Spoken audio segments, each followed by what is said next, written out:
Welcome to the Business Brains Podcast, the podcast where we interview, you guessed it, smart people doing smart things in the world of business et al. Today's Business Brain is a man who is a highly in-demand director in the arenas of television commercials, short films, and feature films. He's directed spots for McDonald's, Mazda, Kia, Captain Morgan, among others. He's made a feature film called Webdultery, and his short films, The Moil and Little Grey Bubbles, have gotten millions of views and won awards at festivals all over the world. Today's guest, today's Business Brain, is my friend, Charles Wahl. Welcome, Charles. Thanks, Paul. Happy to be here, man. Happy to have you, man. So you're a director, sir. You direct. I do direct. Yeah. Okay. I've been making my living for a long time directing content for TV, internet, and sometimes even the movie screen. Saw a spot I did on the screen before seeing Avatar a couple weeks ago. Oh, congratulations. Thanks, man. Yeah, so it's cool. You see it all around? Yeah, well, I mean, I've always been interested in you because you're one of the few people I know who has never, you've only ever wanted to be a director as far as I can tell, other than when you were in high school playing basketball. But, you know, a lot of those things don't work out. But from almost day one, you've been very clear your intentions of what you wanted to do with your career. So just kind of take us through your origin story, how you decided to become a director, and yeah, those early years in just kind of getting your foot in the door. What was your plan? What was your strategy? Did you have a strategy? Yeah, take us through your origin story. Sure. I mean, I knew it was something I wanted to do very early on, but I didn't get serious about it early on. You know what I mean? So I mean, that's two different things. Yeah. Like a lot of people who grew up like we did was like always super into movies, right? Like I was always just really into them, loved them. I was maybe more into movies and pop culture than like I found a lot of my friends around me. But I was always super into them, but I never thought about it as a career or anything like that. But then once I got into high school, my high school had a film class, which at that time was very unique. Like that wasn't common in high schools in Toronto at the time. And even before but I wasn't allowed to take the film class until grade 12.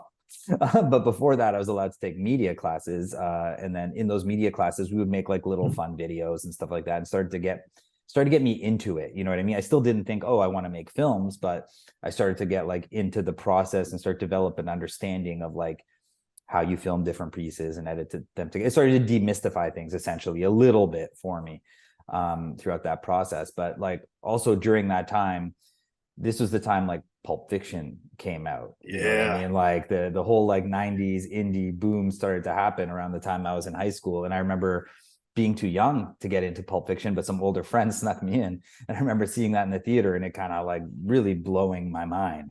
And then obviously that sent me down the Tarantino rabbit hole, right? I remember renting Reservoir Dogs like the next day, seeing True Romance. And then, you know, that parlayed into like El Mariachi and seeing like Robert Rodriguez's story. And then it just started to really open up a lot for me. And around that time too, I saw Clockwork Orange for the first time, because that was one of those posters that always freaked me out growing up. Like I remember seeing it as a kid, and seeing it in the video store, and it was always kind of like freaky to me, and it weirded me out. And I remember around that time finally seeing it and it having like a real impact on me, because it was one of the first times where, and it was a time when my mind was open to it, because Pulp Fiction was the first time where I was like, oh, okay, so movies don't have to be like everything I see. They can be different. They can, even though Pulp Fiction, obviously he's pulling from a million different things, but in a way that's so unique to him, right? And, you know, and when you're like 15 years old, you don't get that, right? You don't know all of the obscure references at that time. But it really started to open my mind to like, wow, okay, like a person did this. You know what I mean? And a person can do things different. And then seeing Clockwork Orange really made me think, oh, like there's like an author to this. This is like, it didn't feel just like a studio-y. It felt like literally like it was so unique, so different. Whether you like the movie or not, it just felt like something different, and it had a real impact on me. And then finally, around that time, I took that film class in high school. And in that film class, this teacher, it was mostly theory, because this is like in the VHS high 8 days, right? So it's not like there's mini DV cameras where it's like easy to, I mean, that's a whole separate story, but like he started to open me up and the class up to like Canadian cinema, independent cinema, like beyond just what was becoming popular, and international cinema. And so all of this stuff was happening at the same time. And it was really opening my mind to cinema. But one of the things he did too is you had to make a short film in the class, and you had to make it with friends. And it's not like they gave you much, but he gave you like foundational, like he taught us some foundational stuff. But he was essentially, just go out and make a movie to the class. If you want to partner up with people, do it. If you want to do it on your own, do it, like whatever. And me and my buddy Rajiv, we partnered up with a couple buddies of ours who had done it the year before, so they knew a bit more about it. And we made a short film together, and it was so much fun. It was like the first project I ever took like insanely serious at school. We made a little gangster movie. It was called Retribution. Oh, you still remember the name? Okay. Is it still around? Can we watch it somewhere? It's not online anywhere. I hope it's not online anywhere. Like, we're all in it. And it's pretty rough to look at. It's shot in, on VHS. But dude, we took it so seriously. We put all our friends in it. And like, I remember once we got into editing, like put it into black and white. We're like making shots in slow motion. Like, we thought we were John Woo all of a sudden, playing all this like amazing hip hop tracks over it. And like, it was so fucking, pardon the swearing, it was so awesome. And I remember showing it in the class, and like, it was just like heads and tails more fun to watch than anyone else's. You know what I mean? It was fun and exciting. And it ended up getting to a point where like people, we were screening it over and over again for people in the school. Like, everyone wanted to watch it, and there would be like crowds. And like, wherever we could get like a TV and a VCR to play it, like, it would be like crowds in the library, right? Or like in the cafeteria, like we'd play it for everyone. And we ended up making another one here for the guys. It was the same thing. Like, so now you're that guy. It wasn't just me; it was me and my friends, and we were doing it together. And so again, all this stuff was perfect timing, right? Like, I'm experiencing this stuff, having fun, and that was the big thing. I was having fun. It was something I was doing where I was enjoying myself. I was putting a lot of pressure on myself, mind you, already, but I was having a lot of fun because like I was doing it with my friends. You know what I mean? And I mean, that's something I still carry with me to today. But like, I was with friends. I was hanging out, having a great time, just making stuff with my friends. And that's like really all it came down to. And like that completely demystified the process for me. That was when I was just like, oh, okay, like regular human beings can do this and like have fun doing it and do something entertaining. Like, I had no thoughts of like Hollywood or anything like that, but I was just like, maybe this is something that can happen. So that's when I started to like seriously think about it. But out of high school, like, I didn't go to university right away or anything. I actually lived in England for a little while. I even took some acting classes and stuff like that, just to like, just do stuff, you know what I mean? But I didn't like try and get an agent or anything like that. I was just doing stuff while I was living there, right? And then a buddy of mine wanted to make an indie movie in Toronto. He wanted to just do the Robert Rodriguez thing. I remember when I was in England, I read the Rebel Without a Crew book, and I was just like, oh yeah, anyone can do this. Like, this is great. Me too. It's like the best book ever, man. And it's funny, I met him like a few years ago finally, and I was just like, I told him, I'm like, man, like you changed my life with this book. Yeah, I don't think you realize it. And he just looked at me and he's like, I'm sorry, but like but come to this other like workshop I'm doing. Like, it's because it was at South by Southwest. I wanted like the filmmaker get-togethers. And he's like, I'm doing this workshop about this new, anyway, that's a whole other rabbit hole. But it was incredible to actually meet him, because that book did really alter the course of my life. But a buddy of mine was making an indie movie. He's like, man, come down, let's do it together, man. I can get some investment from some family, and let's just let's rock and roll. Let's do this. I was like, okay. Like, I had nothing else going on. Like, I was no plans to go to university at that point. Like, I had no plans. Like I said, like, I didn't get serious about anything for a little while. And then, but I was like, this sounds awesome. So I came down, and we're gonna he got some money from family. He bought like an XL1. We're like, we didn't know the difference between, like, we just thought digital. Like, we didn't realize that like we weren't educated, because like we knew Star Wars was being shot on some digital cameras, but like we didn't know the difference between like George Lucas using these huge HD cameras versus like mini DV. We were just like, oh, this is digital cameras, this should work. But anyway, we got an XL1, and we started shooting. We spent like an entire summer, dude, like just shooting like pieces of this feature script. And ultimately we never finished it, because we're kids, we weren't serious, we were all over the place. But the good thing that came from it though, is that like it did give us a lot of reps, man, of just like shooting stuff and like figuring things out. And man, like even though the film was never finished, like some of the scenes we shot were pretty cool, man. Like, they were pretty wild, pretty interesting. Like, I know people have seen some of the footage years later. It's not me who has it, it's my friend Pasha who has it all, and he's shown it to people, and people have been like, man, you should do something out of this, because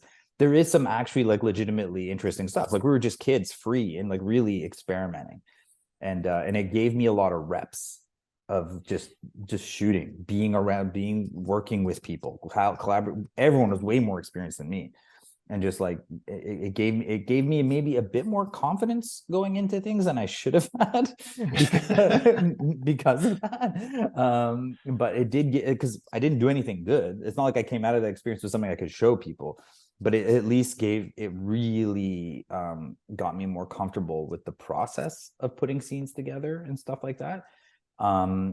And I met a lot of people, and through that I started actually volunteering on other sets, like even though I wasn't in school, I would go on other student film sets with people I'd met, and like I would, like be a camera assistant, and that's just stuff shot on film then too, right? So I would like load film cameras, or like, change lenses, set up tripods, set up lights, do whatever. People don't realize that back before digital, people really shot on film, and it was very expensive. And oh yeah the way to change magazines on film cameras, it was a whole ninja thing where you had to do it without seeing it. You had to put your hands in a lightless bag and all these things. It was a real expensive process back in the day. Oh yeah, and just shooting's different too, because you're not seeing your footage for like, I mean, Right. especially on a student film or like an indie. Like I just worked on indie stuff when I was like, I mean, I'm 19, 20 years old, right? So I'm only working on like indie stuff and student things, and like these people can't afford to get the dailies that night, right? You know what I mean? So they're not seeing the footage sometimes for like a week, or like, Right. in some cases it's the next day, depending on where they live. But like I remember working on one like indie short with my buddy Richard was the DP on it, and I came down and assisted him. And because they shot it in Barrie, and they could, and so for people listening who don't know, Barrie is like about an hour and a half away from Toronto, Something like that. in that zone, right? And Yep. maybe 2 hours, hour and a half, I can't remember. Maybe even a little Just less. Maybe it's an hour. picture Letterkenny. It's similar to situations Letterkenny. Yeah, and I remember we shot that, and I don't think they got the footage back, and like, or they, at least they didn't see the footage that we shot for like 2 weeks. So that's crazy. Wow. You know what I mean? Yeah. Whereas now it's like we see things right away. That's what we're used to, Yeah. which is great. Like I love that we can do that now.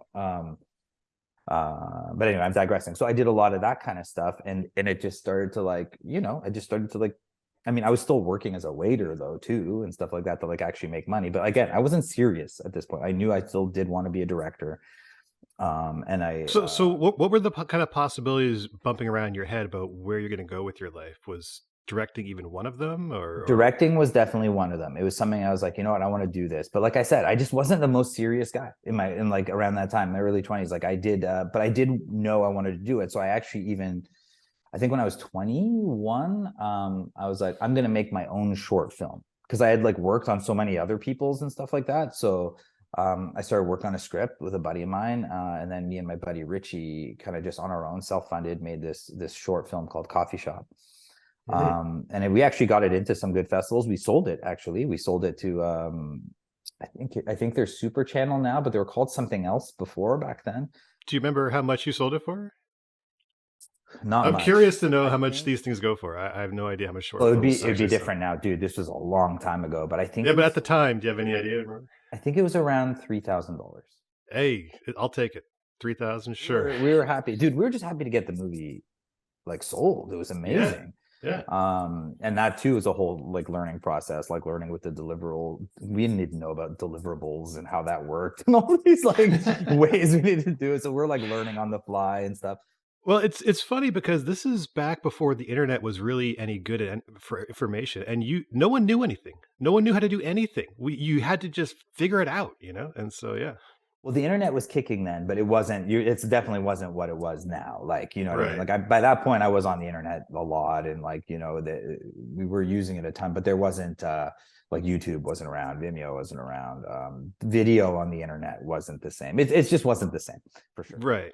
The level of information wasn't even close to the way it is now. I mean, no, not even near it. But it was getting there. Like it's not like by that point the internet was like in full bloom. Like like it was real.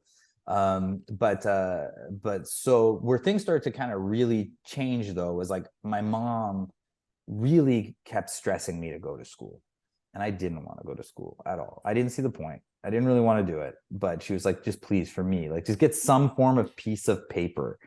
So the thing is, though, in high school, my grades weren't the best. So like getting, even like with my portfolio that I had, like, because I did at this point like develop, because I was also super into photography, so I was taking photos a lot, and like I had like artistic works I could share to get into programs, but like my grades were pretty, not the bad. They weren't bad, but they weren't like crazy strong. So I actually I applied to like Ryerson, which at the time was like the best film school in Canada.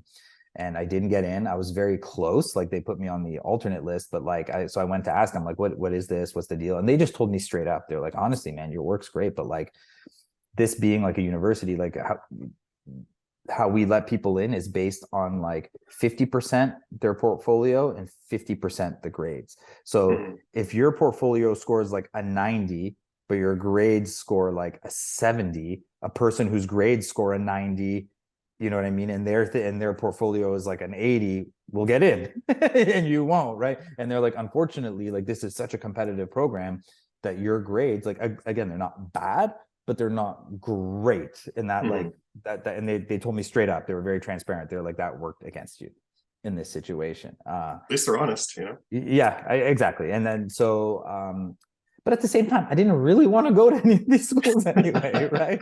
So I was like, oh, mom, too bad. I can't do this, right? And then someone told me about this technical course called Trebas Institute. And at the time, it was like pretty new for film. It was mostly known more as like an audio thing. But I checked it out. It seemed kind of interesting. And I just wanted to get it done for my mom. You know what I mean? Like I was able to get like a grant to go to the school to help pay for it. And so I was like, I'll do it. It's 9 months of my life. It's fine.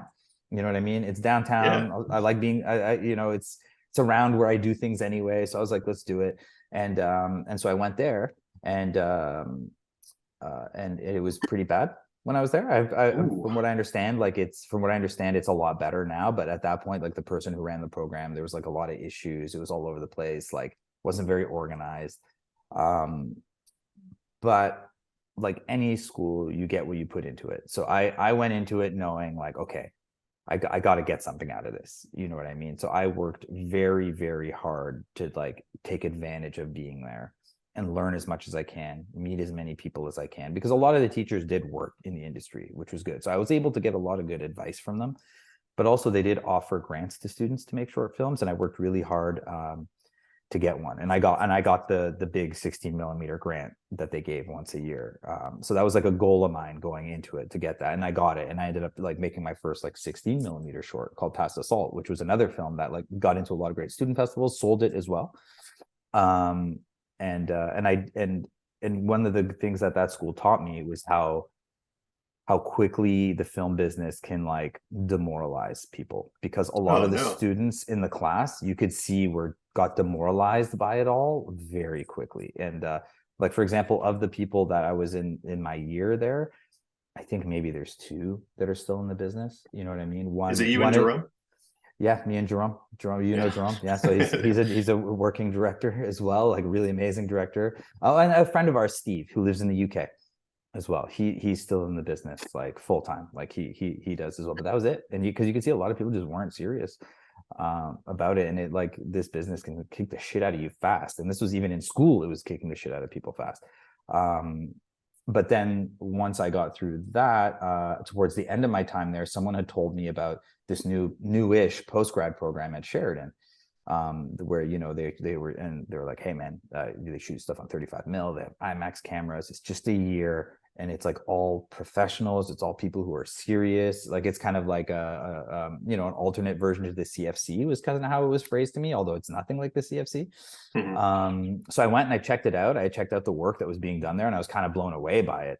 And I remember talking to the person who recommended it to me. I'm like, but listen, I don't actually have a legitimate undergraduate degree. You know what I mean? All I have is this course at Trebas and a high school diploma. That's it. And the person was like, and this is great. They were like, don't worry, I'll talk to them for you. So I applied. We'll make it work.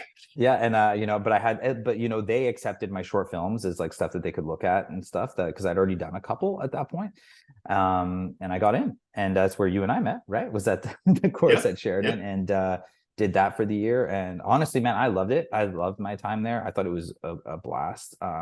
I'm still very friends with like a lot of people that we met there. And that was another one of those things where I went into it with the mindset of like, um, I'm only going to get what I put into this. You know what I mean? I can't be passive. I can't be, otherwise there's no point in me going there. So I went in also very focused with knowing I wanted to at least make another film while I was there, meet new people, and do that. Even though I wasn't the most serious about my life at that point, I still really wasn't. But I knew like if I'm going to spend the money and the time here, I should make an effort.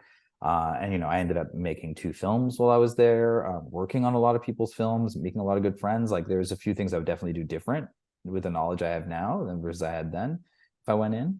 But that was a really incredible experience being there. I wish it was longer. That was it was the opposite. Like I was like, okay, it's just gonna be a year, I'll get through it. But it was one of those things I do wish it was longer. I do wish it was like a year or 2 year because I loved being around people who were like as into this stuff as I was. I felt like that was the first time, like when I was at Trebas, I really felt like only like Jerome, who you know is another director, was like as locked in as I was and as into it as I was. Whereas when I went to Sheridan, I felt like most people, Everybody at Sheridan was hardcore. Locked in and like, but also really into movies. Oh yeah. Like more than just a cursory level. And that was my first time truly being surrounded by like-minded people. And that's the kind of the best, I think one of the best parts of film school is that like you just get to hang out with people like you all the time. Oh, it's the best. It's the best. And I loved it. I really wish it was more than a year. And then now from what I understand, that program is longer.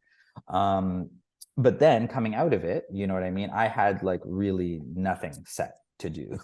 Well, quickly talk about the 2 short films you made in film school. Did those go on to do anything? No. What was the result of those? So that's the thing. Like this is where kind of things kind of set back for me a little bit. You know, and I did make a couple mistakes, to be honest.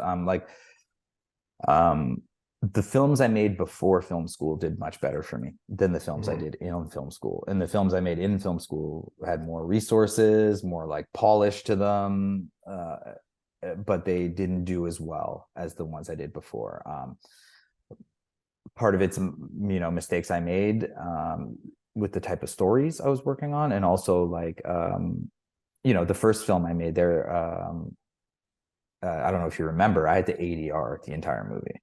Yeah, I remember you made the figure skating one, which you were the director but not the writer. Yeah, I didn't write or produce that one. What was the other one though? I forget the other. It's called Just One of Those Things, and it was like a romantic comedy. Oh yes, I do remember that. Yeah. And it was good. Like it was one of the movies selected to play at like their showcase and stuff like that. But like I made a couple big mistakes. One was I shot it in HD. I should have shot on 35. HD cameras, and again, I didn't know this then, but like those, none of us did, man.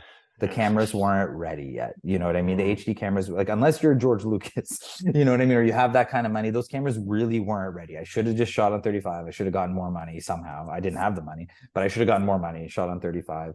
And like, because we shot in HD, we're students. The person who recorded sound didn't double record it. They just recorded to the camera. And there was an issue with the sound. So I had to ADR the whole thing. So even though the guy did a killer job making that up and the ADR like is really good, when you watch it, something feels off, and that's what's off. And in retrospect, I mean, again, kid feeling pressured, don't have a lot of money. I should have either reshot it or just shot on 35 to begin with, right? And the figure skating one, I thought came out really well. I thought it was really good, but like I didn't have any ownership of the film, and I don't know if the producer pushed it at all beyond that. So I don't know. I have no clue what happened movie after that. I have a copy of it and that's it. So like, to be honest, the films I did there didn't do anything for me. Like I never even really showed them to anybody after that, you know, because I liked the other ones I'd even done better. And so when I came out of Sheridan, I was like a bit in the wilderness, to be honest.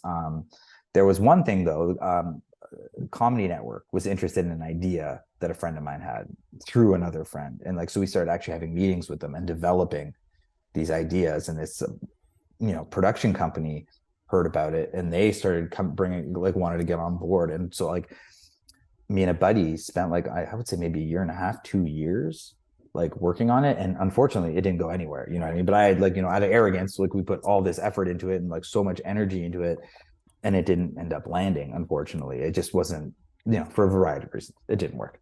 So all of a sudden I turn around and I'm like 25, and like I'm still really not serious at this point. I'm not really taking life very 25 is a big number, though. When you hit that, you kind of have to look at yourself and being like, where am I at right now? Absolutely. Absolutely. And I really kind of had to take stock of things. And I wasn't shooting as much at that point anymore. It's weird. I felt like I'd slowed down in shooting things. Now keep in mind, still wasn't as easy to just shoot things as it is now. Very difficult. I mean, the iPhone wasn't out. You can just shoot on your phones. No, it's people don't know. It's so cheap now. Back then, it was so expensive. Everything was expensive. Editing was expensive. But yeah, go ahead. It was tough. But there was that P2 camera started to come out. I don't know if you remember that. It was the first mini DV camera that was 24p. Oh, the DVX 100 or so, yeah, I think that was it. Yeah. And I remember seeing footage of that online and being like, whoa, okay. Like this may be for real now. We can do some stuff that seems okay. You know what I mean? And anyway, so I'm 25 and I'm like, okay, I gotta get serious now. Like I was getting married the next year, which I knew was so that also adds a whole layer of seriousness. And I thought to myself, okay, how am I going to make a living? What am I going to do? Like, I need to actually start, like, because by this time, like, I was still volunteering, doing things like that, but I was like still just working as a waiter, which, and making good money too at the time. Like, I worked in very busy places and I was like, I wasn't stressed about it, but like, I was like, okay, I can't do this forever. I don't want to do this forever. What am I going to do? So I did two things. One, a friend of mine, a mutual friend of ours, Muzafar, who was working at a TV station as an editor, said they were looking for other editors and if I was interested in doing it. Even though I didn't really study editing, I had done so much editing on my own before even going to school. I had a good foundation of how to edit. And he's like, do you want to just come in and talk to them? And I was like, yeah, man, I'll do it. And so actually it was Muzafar and another friend of ours, Lucius, they both worked there.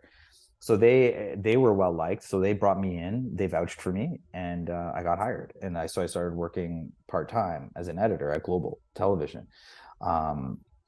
And the reason I wanted to do that was like, I was just like, I need to like just work in the business in some way. I just need to I got to change my mindset of like, I'll just make money on the side and dabble until things work. I'm like, no, I need to actually start like legitimately working in the business.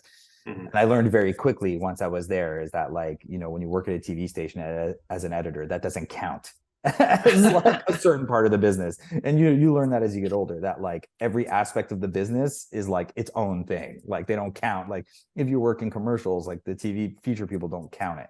You know what I mean? Or like and then vice versa. Like if in commercials, like agency people don't really care if you've made like great movies, unless you're Spielberg or like David Fincher or something like that, right? But they don't care, like so it works all the way around in every element. Like it's not unique to just the feature side of things, but I wanted to work in the business, and so that got me at least working in the business. And at the same time, but I learned very quickly, I'm like, but if I want to direct, I got to direct, and like I gotta keep developing those muscles. And I had met someone who like worked as a commercial director. We weren't close or anything, but he was telling me about like, how he makes a living, how he's learning, doing things, how it is a way as a director you can make. He told me, he was upfront. He's like, it's extremely competitive. It's not easy. And also this was the music video heyday as well, right? So this is when like those like Mark Romanek, Spike Jonze, Michel Gondry box sets were coming out. And like, so even though in Canada, no one really made money directing music videos, but like these other ways of directing were becoming more common knowledge to people. And a person I went to high school with worked as a head of sales at a very large commercial production company in Toronto. Which one? Do you remember which one? I believe it was Steam, which is still around. Steam is big, yeah. Yeah. I think they're a part of the Radke group, and I think it was Steam. This was a while back, I mean, we weren't close or anything, but we knew each other, and like she had seen some of my film work and like had won some awards, and she was like, "Wow, this is amazing." And I was like, "Well, how do you get into commercials?" And so she basically told me, she's like, "So what you need to do is you need to make what's called specs, make fake commercials. Basically, go and make 3 fake commercials that can show what you can do, and start taking them around to production companies." So that's what I did. So I went and it took me, I don't know, maybe half a year in that zone, maybe 8 months to a year. But like in that time, I committed to doing that. All of them shot on mini DV on either the HVX or the DVX, the ones that could shoot 24p, which again was a massive difference. talked all my friends into helping me do it, because I wasn't rich by any means. I helped on one. Yep, you did. Absolutely, man. And so we just went, I made these specs, cut them, put them together with my friends. Again, all friends, like very, always been community oriented, man. All of us like helping each other out. And so I started shopping it, cold calls. I had no real, like, even though I knew that woman who helped me out with the advice, she was like, we're not taking on any young people. That's what they always say. They never, yeah. But I started shopping my stuff around to different companies, just cold calling, no connect. So like, I think I reached out to, 15 production companies, and I heard back from, it's been a while, but it was 4. I only heard back from 4 of them, which was better than I expected, to be honest. And so that's pretty good, actually. You get 4 responses. It was good, but like one of them was just like, hey, let's talk. Like they weren't actually serious about it, but they were just, it was a very good person. I still remember the guy. He still owns a different company now. But he was very nice and helpful. And he actually, like, it was pretty amazing that he took time to talk to me and give me some like really good advice. But there was a couple others that were actually interested in bringing me on and developing me. And one of them was a company where it was 2 women who worked at other bigger production companies before and went out and started their own. And so it was really good timing for me, because they had an agreement where they weren't going to try and take a lot of other Canadian directors from people for like a year or something. So their whole roster was essentially just like people from Europe and the US. So they didn't really have any Canadians for a certain tier job. So their approach was they were going to develop young Canadians. So I came along, I reached out at essentially, and timing in life is a big thing, right? Timing and being ready. I reached out at the perfect time, and they were like, yes, come on, let's do this. So the moment I got signed to them, and they were like, they weren't one of the big, again, they were a newer company, but they were a legitimate CPAT commercial production company. And then the moment that happened for me, even though I didn't start working for a long time, it changed, like, it changed the vibe with me a little bit more. The moment you're like rep by a proper company, like just other people in the periphery kind of treat you a little bit different. Mm-hmm. You got rep, you're rep now, you're legitimate, it's like. But like, I equate it to this. Like I tell people all the time, like getting signed is like trying to get into a club. You know what I mean? That's like not one of the non-lineup clubs. You know how there's clubs out there that it's selection? They only like basically look at the people and they're like, okay, you can come in, you can come in, you can come in, right? So that's what getting assigned is like. And actually working is like, you're now inside that club and it's super busy and you can't get the bartender to notice you. Mm-hmm. So that's so you're now in the club, right? And then getting the bartender to notice you finally, like, struggling is like getting that first job. And then getting into the VIP section is like getting to be like, you're working. You know what I mean? Like, so it's not like you get into that, it's not like everything's perfect all of a sudden. You still got to do this. You got to go get the drink. You got to get into that area. Like it never stops. Like that's just step 1 of the journey of actually developing a career and getting better. So yeah, I got signed, and then it took a while for me to actually start working, because they wanted to do a couple new specs that they were involved with. And it took a while to get those scripts ready, get them shot. And then by the time I got those, I actually started working almost immediately. Not huge jobs, but I got a couple jobs almost right away. And it was great. It was a huge learning process, because it was my first time working with a big client, with a big ad agency. Do you remember the job? Do you remember the client or the product? Yes, it was for Crunch. Nestle was the client. And it was for, you remember the blue freezers? They might still exist, the blue freezers in convenience stores where they have all. Oh yeah. All the frozen. Yeah. It was for that. It was for Nestle. It was like their blue freezer thing. There was a blue freezer ad. It was like an ad. It was like literally a freezer trying to hide in a closet. Okay. Do you remember why they picked you? Because you were inexperienced at the time. What do you remember the process, or like? Well, I still had to pitch. I don't know. Maybe it had to do with the budget and stuff like that. And so it was like they were just like looking at young people. I remember I didn't get paid very much, but it was still a lot of money to me at the time. You know what I mean? Like the check was big to me, but relative to like what a regular working director gets, peanuts, right? But I was so new, I didn't know the fucking difference, right? I was like, oh, this is amazing, right? Like, well, I mean, that's one of those steps, like in your career. It's you're working with a brand, you're working with an agency. It's a legitimate thing, that's a very significant step, even if it might have not been the highest budget. it still means a lot. Absolutely. And but I still had to pitch on it too, right? So like that's a big part of commercial directing is Oh, we'll get into that. We'll get into that for sure. yeah. So I had to pitch on it, and I just think they really liked my approach. Like I remember thinking my approach, like I liked my approach. Like my whole approach was like around like making this freezer into a character and like, you know, like which is pure cinema to me, right? When you take an inanimate object and like make it a character, like Yeah. I think that's one of like the greatest tools of cinema. And I remember that exactly. I remember taking that approach in the pitch and pitching it that way. And I could even tell in the moment when I pitched it, like it resonated well when I did that. Because the boards were very straightforward. I do remember that specifically, the boards being kind of like, So I was just trying to find some way to like give it something. And yeah, it was great. But it was great though. Like it was my first time building a set. Like we built the whole set. Like we, you know, was working with like, you know, like all top tier people, man. It was incredible. It was my first time doing that, and I loved it. I remember walking on the set, and like I remember they thought I was a PA, stuff like that. Like walking into the studio and stuff like that. No joke, they thought I was a PA, and it was like pretty hilarious. Until then, the line producer was like, "Okay, Charles, come over here," and then that's when people were like, "Oh shit," like, you know. So it was pretty funny in that way, and yeah, and then. Unfortunately, not long after that was when there was that big economic crisis in 2008. Yeah. Yeah, and so like I remember all of a sudden pitching on jobs against like really big American directors. So like, oh, do you remember any names? Do you remember any names? I don't remember them perfectly, but they were like, okay. I remember all of a sudden pitching on these projects where it would be like me and like other Canadian directors, and then all of a sudden it's like these like really like kind of like really well established like American directors pitch because like they were all of a sudden taking work. So like people who were like new like me and developing and like, you know, were relying on these projects to develop and stuff like that. They didn't they were now taking those jobs. So it was like weird. Like my whole generation, like there's most of us got like a big delay because of that, because of that crisis. So like it really slowed things down for me quite a bit.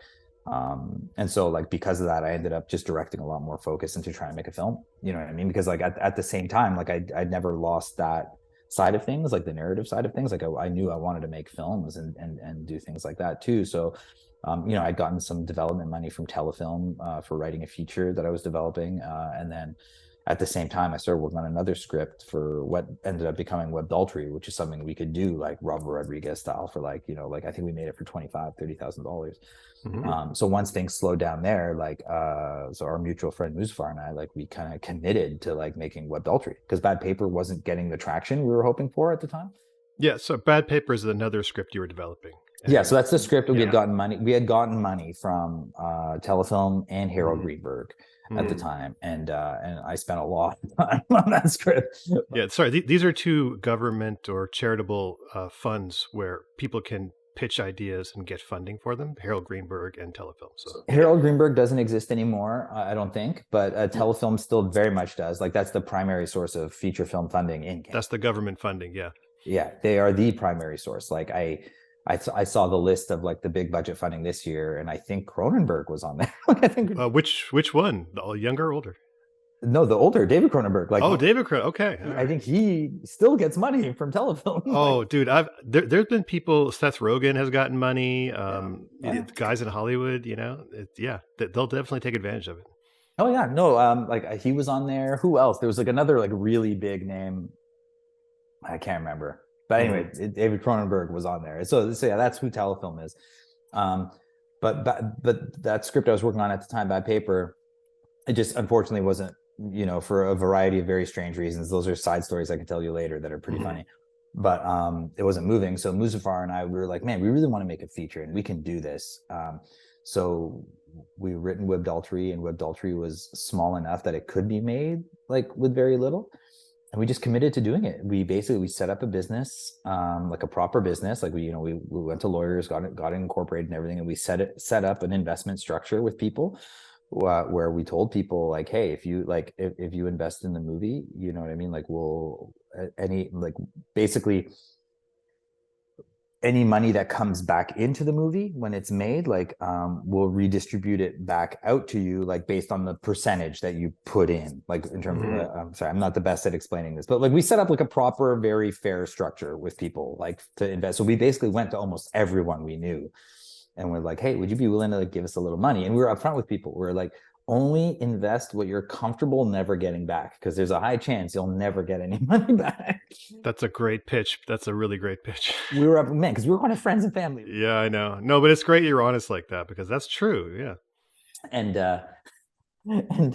and so man, tons of people gave us money. It was incredible. Like so many friends and family, like, but no one gave us like a shitload of money. You know what I mean? Like everyone gave us all manageable amounts. That's why I wasn't like feeling like people's livelihoods were on the hook, but like a lot of people invested and donated quite a bit. And for people who we couldn't pay like full rates, like for example, once we got into post, we had like no money left for post. Like, so we told people like, rather than paying you, we'll treat what we would pay you as like a cash investment in the film. So they actually all ended up getting money back. I don't think they got all the money, but they ended up getting money back that way. And yeah, we made the movie, man. And it was like, you know, we made it like, you know, through the actors union and everything. And it was, you know, one of the best experiences of my life, to be honest with you. Like, I loved it. Like, I mean, the movie now, I can barely look at the movie now because I'm a totally different person, you know, much more experienced director too. But we got the movie made around that time, like when things had kind of slowed down a little on the commercial side of things. So we made the film, got it out there. We sold it even, which is great. Like the movie actually made more money than it cost. Do you remember how much you sold it for? We sold it for the initial sale, because it still to this day gets money trickling in, like very small amounts. It basically pays its taxes now. It's the money that comes in for. Although I don't know, I have to check on the movie. That may have stopped as of this year. This year may have been the year where it finally stopped covering it, because it's been a while. But I think I'd have to double check. I think we sold it for like, it wasn't a lot. It was like, I think around like 20 in that zone. Oh, did you say the budget was 25? Yeah, it was about 25, 30. But so this is where I'm saying the movie made, we didn't get the money, but the movie itself made, like the distributors made more. Oh, okay. It was, right? So that was one of those learning experiences too. Like in retrospect, we should have sold it in Canada ourselves. Because so you had some kind of sales agent selling it for you? We did. We had a sales rep. We have a distributor in Canada who paid us, you know, and they gave us money. Like, so it was good. So we were actually able to pay people back. So a lot of people got paid. We just didn't get all the money back because of it. You know what I'm saying? Like over time, so they paid you for the rights to sell it, and then they parlayed those rights and sold it for more. I guess they middlemaned. Of course, yeah, because they had all these direct connections, and like the movie ended up like in Canada everywhere, like it was everywhere. And then we got a different sales agent for the U.S., so it was out in the U.S. And it played in like a bunch of countries internationally too. Like I think it was like in Russia, Japan, Australia, all over, man. It was good, man. Like, I mean, it was on Netflix for stretches too, which was super cool. Okay. And then it's just, you know, again, me and Muzaffar not really knowing much about the business of it, right? Like, you know, it took us a long time to track all the money back down, get it back, get it fairly, because that stuff is other set of skills to do that on its own. And so I'd have to check with him to be the total, but like, yeah, there's been money coming in from it for a long time. But like, I don't, had we sold it ourselves, because that was actually our initial goal, was to make it for that amount, because we knew we could probably sell it in Canada ourselves, even to just a pay TV network, and get all the money back. But we got like lured by the, oh, we'll get it here for you. We'll get it here for you. Get it here for you. And then they did get it everywhere for us. But like, it actually ended up resulting in a little less money. But either way, like there was no issues money-wise with that movie, which is a good thing. You know what I mean? No one, we were never like, oh shit, we're poor because of this. Like that didn't happen, which is great. But after that film happened, you know what I mean? It did lead to some potential other opportunities with other movies. But unfortunately, it just didn't parlay for a variety of like life reasons between myself, Muzaffar, and a couple other people that we were involved with in some projects. And then the commercial stuff started to get busy again. And I started to get a lot more busy on that side of things.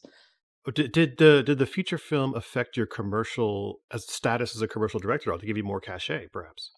Not, I don't know. That's something it's hard for me to say. Like, I do know, like, I do remember, like, for example, when the movie came out in Toronto, like, there being posters for it out and around, and like actually being in the middle of a pitch in a job and a person being like, oh, hey, man, I saw your like poster for your movie, like on my way into the office this week and stuff. And like, I did a little bit of press. Like, I was on like, remember being on Global News, the national Global News. I remember that. Yeah. And Entertainment Tonight Canada, like, did a little thing on us. And like, so like, that, like, obviously it helps, like, with your name being around, like you're seen as like how it is when third parties discuss you know what I mean, like now you're somebody. Yeah, it helps, like it definitely helps, but it's not like it was like a golden ticket kind of moment for sure. Like the grinding has never stopped. I still do it on a constant basis.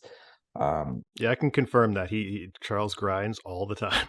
You have to. You have to. Hardest working guy I know, basically. Yeah, you can't ever really stop. But I don't know. With the film, how it impacted the commercial side of things, I don't know. That's something I don't really know. I don't think it hurt it. Like, I think it helped, but like how much it helped, it's hard to say. But I definitely started working quite a bit more around that time. And then I'm trying to think. So sorry, man, I've got a little lost. But then, then I had my first kid. And that's when it was like a real kind of gut check time for me, because I was now you have to make it at that point. Like, you have to go. Yeah, I need to provide. You know what I mean? Like, I like, and I was just like, oh, and also it's just like, I wanted to be a part of my son's life. I wanted to be a part of. I didn't want to be one of those fathers that's never around. And I have one of those jobs, unfortunately, that can lead to that happening a lot for a lot of stretches. So, but especially for the development. Early on, I made the conscious choice to put as much time as I could into being there with him, and like, still being responsible and like, trying to make a living for myself and the family.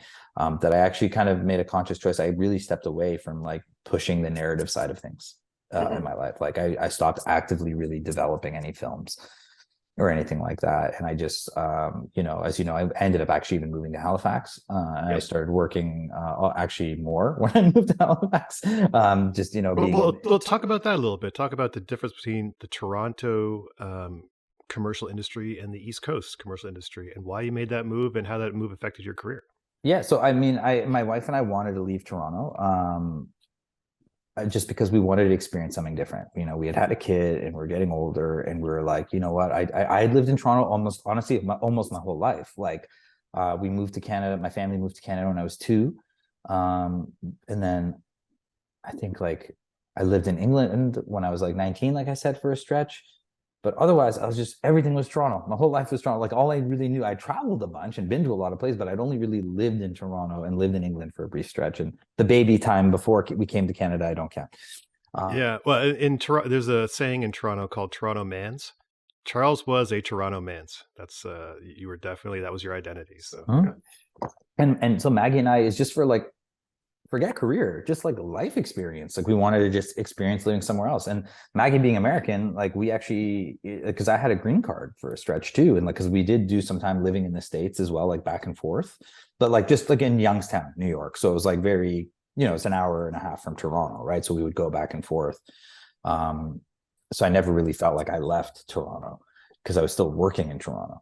But like, and I still do to an extent, but like we just wanted to really live somewhere. So we actually entertained moving to Los Angeles, New York, even Austin.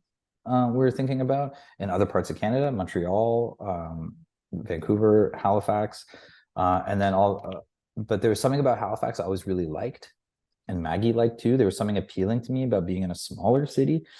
Again, not for career reasons, just more for lifestyle reasons. I just wanted to experience it. And there was something I always just loved about Atlantic Canada, that I just felt really at home in Atlantic Canada. And I had done a couple of jobs in Halifax through a production company. It was called Egg Films at the time. And so I started establishing a relationship with Egg Films, and they were the largest commercial production company in Atlantic Canada. And they're very busy. And the owner basically was always trying to encourage me to come work with him more and come down. And when it was time for me to move, I talked to him. And I was like, hey man, like, I'm thinking of moving. I'm looking at some options. And he's like, well, here, come here, work with us. Like, he'd be busy all the time. And I was like, all right, I'm down. But like, as long as, I can maintain my representation in other markets and things like that. And he's like, yeah, man, for sure. And so that's what I did. And I came down, and so how it works is, I would do the jobs in the East Coast of Canada, but then when I would have an opportunity through, my reps out of Toronto, I would just leave. I would just leave and go do those jobs. And if I had an international project, that's the same thing. I would just if I did a job in China, I remember not long after I started working there, and I was there for a month. I left for a month, and I was in China for, a month, basically, like 3.5 weeks, 4 weeks. And that's how it works. But that's for, like, honestly, most commercial directors. That's how, like, a lot of commercial directors are able to work more, is by working in different markets, right? It's very challenging just to rely on work on one market. Well, just break down how the commercial directing industry kind of works as far as representation goes, territory representation goes. Just kind of like break down the industry a little bit. How you kind of did there, but just a little bit more. Sure. So I mean, to get work as a commercial director, typically, and it's different in different parts of the world. So, like, different parts of the world have different ways about it, right? Like, so, for example, there's certain parts of the world where, and there's certain different tiers of jobs too, right? But in certain parts of the world, like, production companies will go to, like, director agents and, like, get the agents to, like, submit directors that they represent to the company, and then that company will submit to agents. And in other parts of the world, it's like in Canada, for example, it's like you're repped by a production company, and that production company is who's engaged by the agency, and then they'll submit from their roster of directors who's available and they think would be a good fit, and then the advertising agency will shortlist the people they're interested in speaking to, and then those shortlisted directors will then speak with the agency, get briefed by them, and then they will then get the opportunity to pitch how they would do the commercial. So what do you get to create a pitch? What's the document you get that you see, and then you create your pitch from that from the agency? It's kind of different a lot of times, like, but it's typically like a creative briefing document, right? Like, so it'd be some, like, back in the day, I've literally seen just like a Word document describing like what the idea is, or I've seen, like, like, I've also seen 30-page decks that are like crazy detail of, like, this is like, and these are all documents they've used to, like, present to their client, right? And I've also seen full-on animatics as well, right? Where, like, I didn't even get a script or anything. They literally would just send me, like, a QuickTime file, and it's like I get that animatic, and then I talk to them about it, and then, like, eventually I get the paperwork too. But it's been across the board. But typically, it's like a briefing document. Is there a script, or is it just what's in the briefing document? Is there actual dialogue and things like that? Yeah. So but like it depends on, like, how the person puts it together. But, like, often there's a description of the idea, the why of the idea, what they're going for with the idea, and then a script as well. And sometimes there's storyboards with the scripts too. The better ones are the ones where you can tell, like, they've put a really big effort into making their idea as clear to interpret as possible for their client. That's the goal with these, right? Because you know how it is. If you literally just read a script, we all in our own minds visualize it in a different way and interpret it in a different way. So the best documents that to convey an idea are ones that have, like, visuals to support them, right? Like, anything you can do to make your idea more clear to someone else so they can interpret it the way you're trying to get it to come across, the better. Whether that's through drawn storyboards, taking photos as reference, making photo boards out of them, or a reference video. Talk about your process. How do you take the brief or the boards, whatever they give you? What is the material you send back? Because you're supposed to send boards back. Is that right? No. So how it works is, so once I'm briefed, typically, again, like, I would say most of the time, there are some unique situations where that's not the case, but, like, most of the time, so once I'm briefed on a project, then I need to take that away and I need to write a treatment and pitch that treatment. Is that 1 page, 2 pages? This is honestly almost never a page. Every now and then, like, on certain projects that it's like a rush, you'll hear people say, "Oh, don't worry about writing the big treatment, just, like, write a page." And it's fine. Don't do that. And that never works out. Don't do never. That. Okay. Yeah. I mean, there are some directors who can do that, and I hear of that kind of thing happening.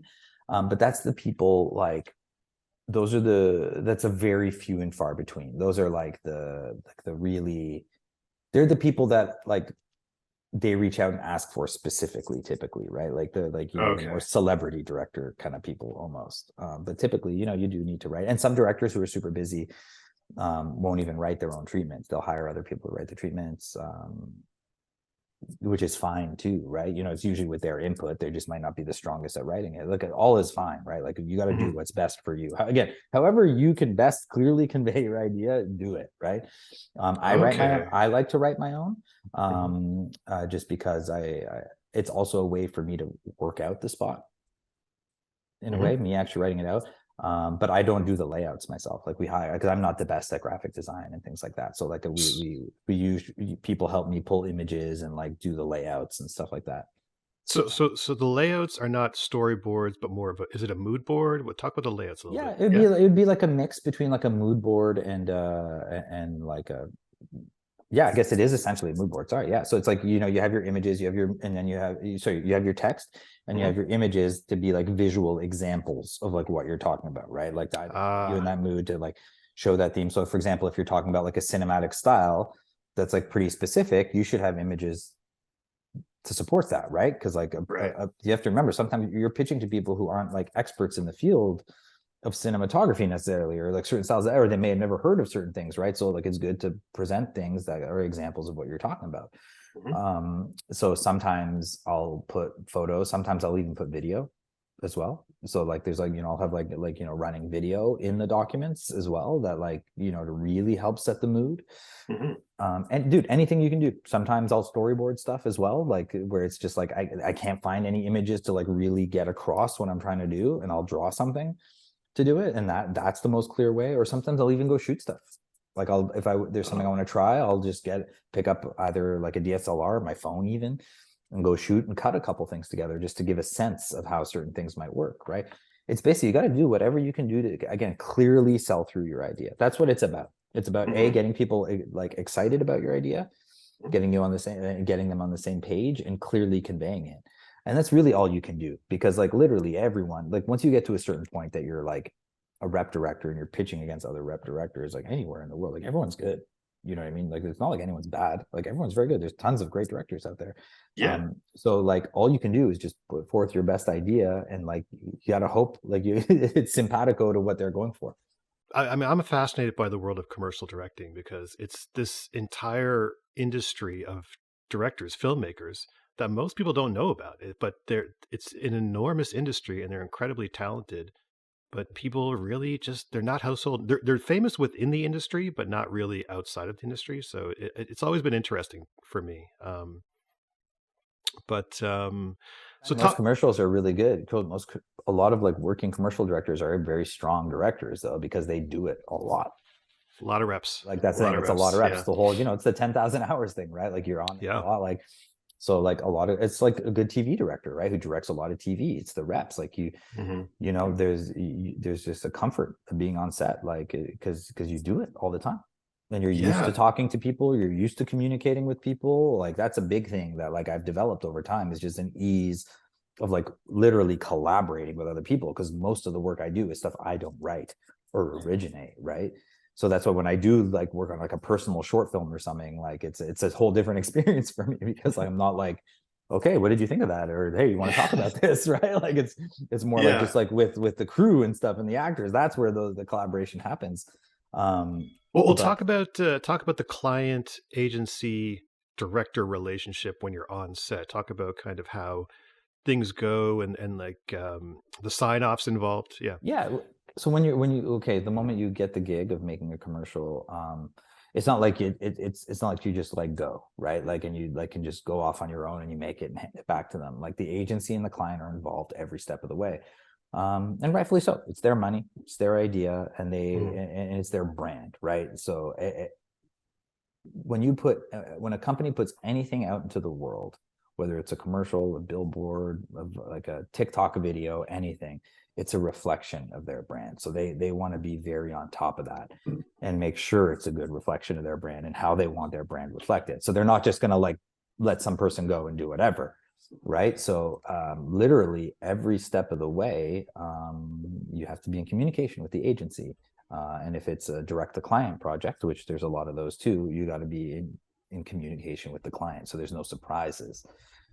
Because the worst thing is to show up on set and just be like, whoa, we never saw this. We don't like this. Like, why are you doing this? Right. Like what makes for a smooth and efficient process is to get everyone on the same page at every step. So there's just no surprises. It just makes for a smooth working experience. And that includes casting, locations, costuming, everything basically has to be signed off. So every single thing in the spot needs to be approved by the client. The client needs to say yes or no at the end, because you just, again, you don't want at some point them to down the line to be like, oh, we never saw this, we don't like this. Like that can derail the whole process, right? So yeah, literally every step of the way you got to get approval. So like, so once you start casting, they don't want to see all the auditions. You know what I mean? So like they trust our, like, our taste, the filmmaker's taste and the agency's taste to whittle it down to who we think is best, and then we'll show them the selects, and then they'll make the choice based on that. And same with locations. Like, so I don't show the agency every location I go see, because that would just be overwhelming and a waste of time, right? Like they trust the taste, right? So I'll like shortlist a bunch of locations, or if it's building a set design, a layout, how we like. And like, once I get it to a point I like it, then I'll kick it up the chain, and then, you get sign off before moving forward. And then same with wardrobe and the storyboards, everything. So before we shoot, like literally we do a thing, it's called a pre-production meeting. And in some jobs, some bigger jobs, there's actually multiple pre-production meetings as we go through. So like, things are being checked on at every step. But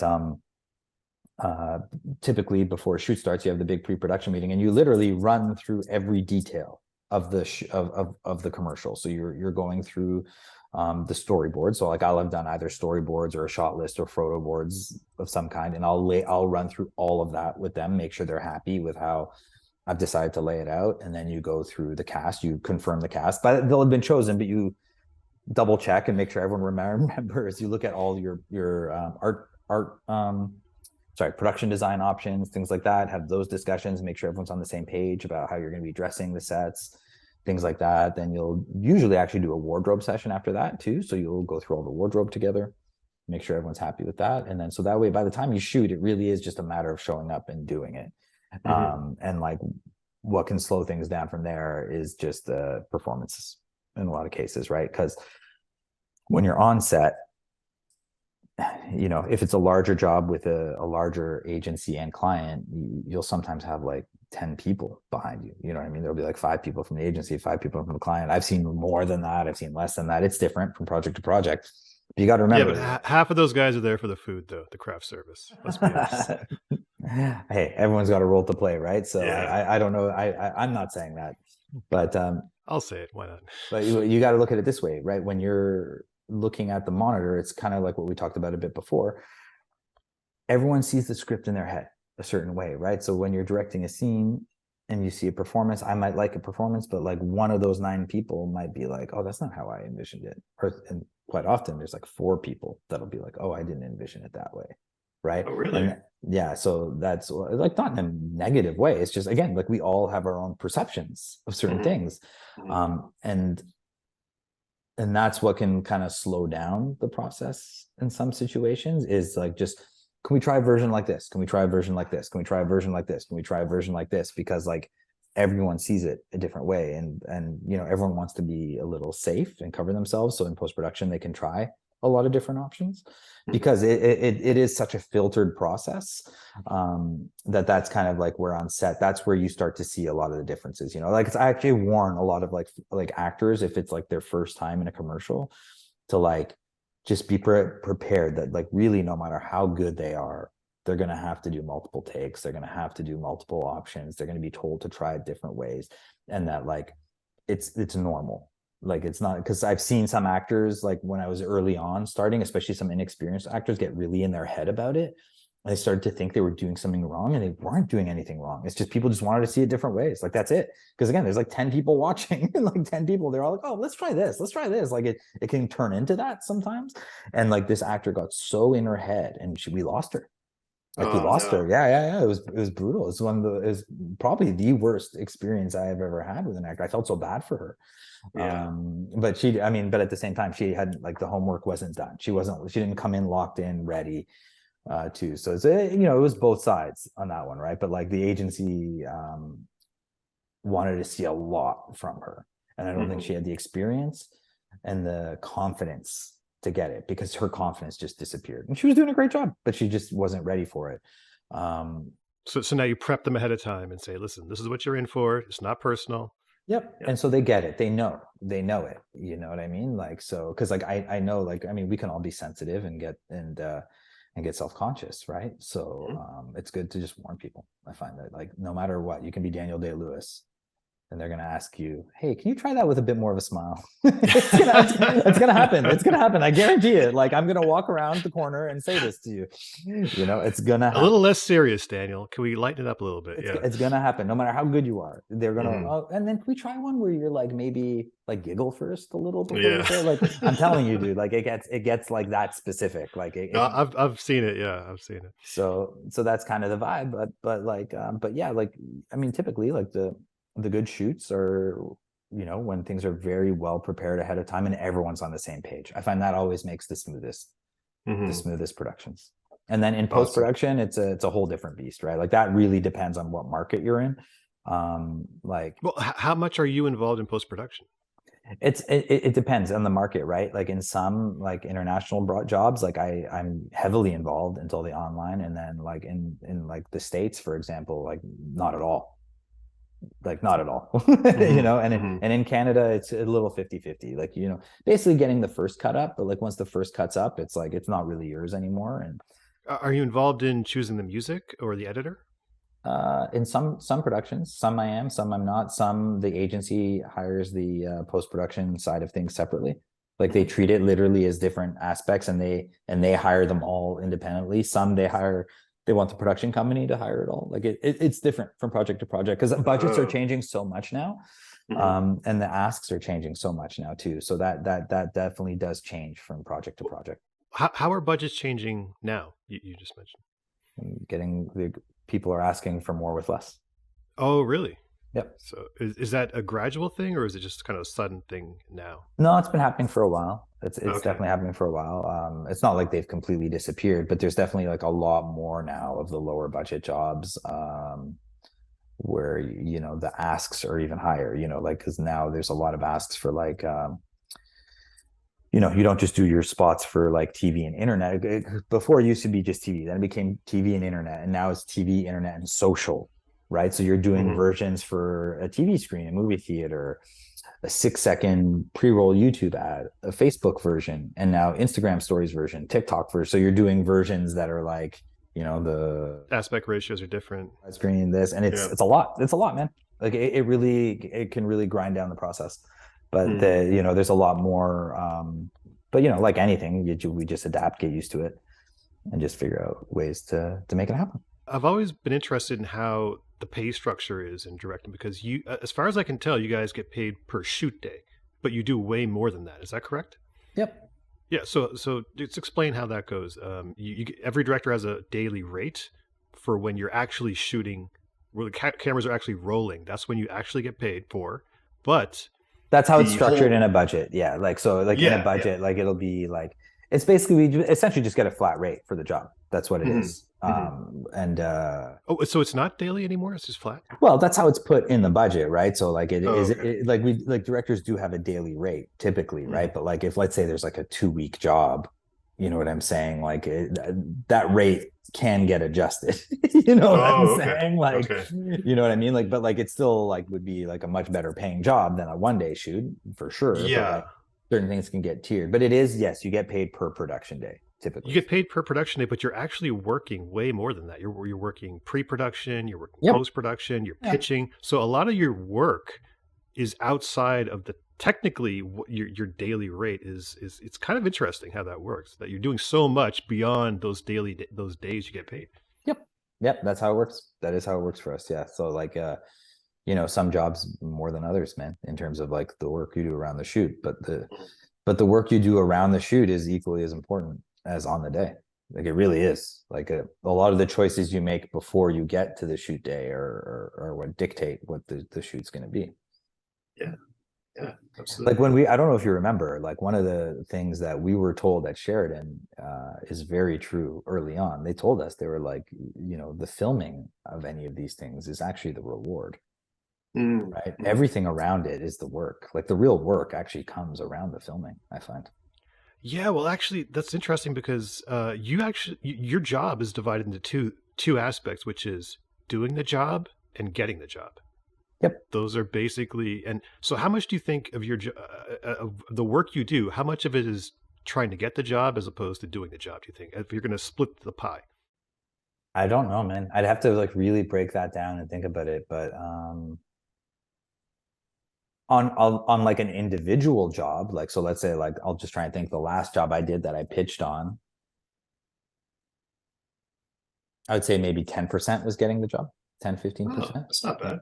Yeah, maybe in that zone. Because it was a lot of, dude, once you get it, it's a lot of work. Yeah. It's a lot, man. So Yeah.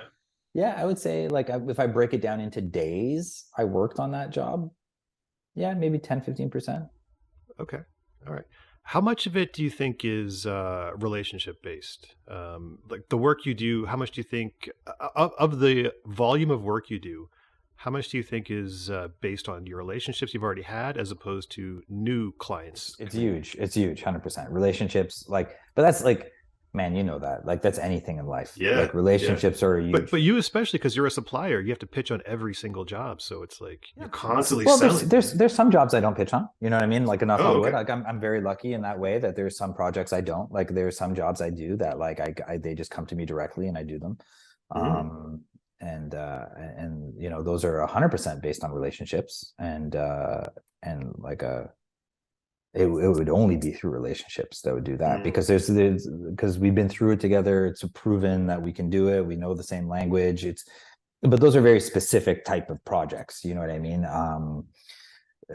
But relationships in this, dude, in every business, but, you know, especially any film and TV, relationships are a massive, massive part of it. Yeah, like the days of just being like a director hiding in a corner and just like doing your art don't exist anymore. I don't know if it ever did, though. I don't think that ever did exist, to be honest. I don't think it could. I think Stanley Kubrick's the only one, honestly. But even by the time he got there, like, he had proven himself. You know what I mean? Yeah. He had done his time. Like, you know, he was out there like, he was in the shit for a lot of years before he became that guy, you know, like, and he proved himself to get to that. But, like, dude, that's very few and far between that people can do that. Like, it's like anything, relationships are huge, 100%. Like, I mean, it's the same thing with me and the people I hire. I only want to work with people I like and get along with. I don't care how talented a person is. If, like, they're not like, if they're not like fun to work with, I don't want to do it. If they're a nightmare to work with, forget that. Life's too short. Yeah, actually, I've been reading a lot. Yeah, I've been reading a lot about this. And Peter Thiel, billionaire Peter Thiel, he says that one of the main components of having a good startup team is everyone has to like each other. Yeah. Otherwise, things are going to break down. You know, it doesn't matter how talented people are, how smart they are. You have to like each other. That's a big part of it. Yeah, I mean, I've learned my life. I've been doing this long enough. Like, I've learned. I don't want to work with people who are just not like I don't get along with, because it's just not worth it. It's just not worth it, man. And the work suffers too, honestly. It's like, the work suffers, the process suffers. Dude, we live one time. We got to enjoy this time. You know what I mean? We got to, like, make the best out of it. And so I don't want to spend time. And it's mutual. I know it's the same thing. Like, if I'm difficult to deal with, why would they want to hire me again? It really is relationship based. It's the same thing. You know, you go on a first date, you don't really, the chemistry is not really right. You move on. There's other people, there's other clients. It's fine. You know, that's it, man. That's how it works. But, like, it's being like, the social side of things is definitely very important, for without a doubt. But that's all film and TV. Like, everything is like that, for sure. If you're on an island by yourself, you're gonna have a hard time. Yeah, absolutely. You need to meet people. It's very important. You got to go out and meet people. That's the advice I give people all the time. Like, you got to be out there meeting people. You might not know how it's gonna, like, help you, but it will help you. You know, so yeah, maybe start a podcast and invite people on to meet them. That could be an interesting. It's a great idea. It's a great idea, actually. I think that's a very, very strong idea. Yeah. So talk about how to differentiate yourself as a director. You mentioned relationships already. I've noticed that a lot of directors specialize in certain genres, say comedy, visual, car. There's a lot of segmentation, I think, and specialization. How do you feel about that? Do you do that, or just give us your thoughts on that? I just, I only have 5 minutes left, Paul, because I gotta hop on to something else. Oh, okay. All right, forget that question. We're gonna do our last question. All right. One book, one podcast, one album, one food. Okay, one book. Yep. A Prayer for Owen Meany by John Irving. Shout out to John Irving, Canadian. Yeah.